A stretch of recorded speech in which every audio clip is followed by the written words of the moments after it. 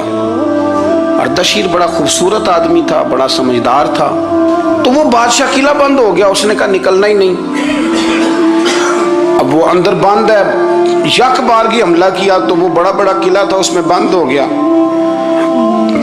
اس بادشاہ کی نا جس پر حملہ کیا، اس کی بیٹی اچانک ایک دن قلعے کی دیوار پہ چڑھی تو اردشیر کے حسن و جمال کو دیکھا تو عاشق ہو گئی، اور اپنے ہی باپ کے خلاف اسے کہنے لگی کہ اگر تو میرے ساتھ شادی کا وعدہ کرے نا تو میں تجھے رستہ بتاتی ہوں حملہ کرنے کا۔ اس نے کہا میرا وعدہ رہا، تو رستہ بتا۔ اس نے رستہ بتایا اس لڑکی نے، اور بادشاہ نے حملہ کیا تو اس کا باپ قتل کیا، اس علاقے پہ قبضہ کیا شادی کے وعدے پر۔ ہاں نفسانی خواہش بندے کو اندھا کر دیتی، نہیں سمجھ آتی اس کو میں کدھر جانا ہے، اندھا کر دیتی۔ حملہ کیا، اور جب اس لڑکی کو لے کے آیا نا اپنے محل میں، تو پہلے دن شادی کی پہلی رات تھی، تو بستر بچھایا کنیز نے، تو وہ کبھی کروٹ ادھر بدلتی کبھی ادھر بدلتی، تو بادشاہ کہنے لگا کیا ہے؟ کہنے لگی بستر میں کچھ ہے، مجھے تکلیف دے رہی۔ اس نے چراغ جلائے اور جب بستر اٹھایا تو ایک اتنا سا دھاگا نکلا۔ دھاگے سے عموماً تکلیف نہیں ہوتی، تو اس نے کہا تو اتنی نرم و نازک ہے کہ دھاگا؟ کہنے لگی میرا باپ نا میرے ساتھ اتنا پیار کرتا تھا کہ روز میرا بستر بھی خود بچھاتا تھا، اور اس نے آلہ رکھا ہوا تھا، وہ ناپتا تھا کہ کوئی پایا اونچا نیچا تو نہیں، میری بیٹی کا بیلنس سوتے وقت خراب نہ ہو جائے، اور میرے لیے گوشت اور کپڑے بھی خود پسند کر کے لاتا تھا، کھانے پینے کا خود خیال کرتا تھا۔ اردشیر کہنے لگا اچھا وہ اتنا پیار کرتا تھا، اور پھر تو نے اس کے ساتھ کیا کیا؟ کہنے لگا بلاؤ کنیزوں کو بلایا، فرمایا اس کو اٹھاؤ اور جلاد کے پاس لے جاؤ، اسے کہو کہ اس کے بال ایک گھوڑے کے ساتھ باندھے، پیر دوسرے گھوڑے کے ساتھ باندھے، اور ایک گھوڑا ادھر بھگا دے کدھر بھگا دے۔ یہ جس کے باپ نے اتنا پیار کیا، یہ نفس کی اتنی غلام ہے کہ اس کی وفادار نہیں رہی تو میری وفادار کیسے بنے گی؟ اس نے اتنے نازوں سے پالا کہ دھاگا اسے برداشت نہیں۔ او یارو یاد رکھو، اگر نفس کی غلامی کرو اور بڑے بڑے وفاداروں کو چھوڑ کے غلامی کرو تو پھر کہو وفادار مل جائیں، کوئی بول ابا لڑا نہ بول بیٹھی ہوں دے خصم ناراض بڑ بولیاں دے، کہاں سر کھائے تے بلبل ٹھنڈ پائے، بڑے فرق نہیں سجنا بولیاں دے، جڑیاں خصماں دی وچ رضا وسن، بھاگ جاگ جاندے انہاں گولیاں دے، آپ ادلیاں نو سردار پین تکے تے شرما والیاں نو چوٹے ڈولیاں دے۔ اپنے نفس کے پیچھے چلو گے تو یہ تباہی ہے۔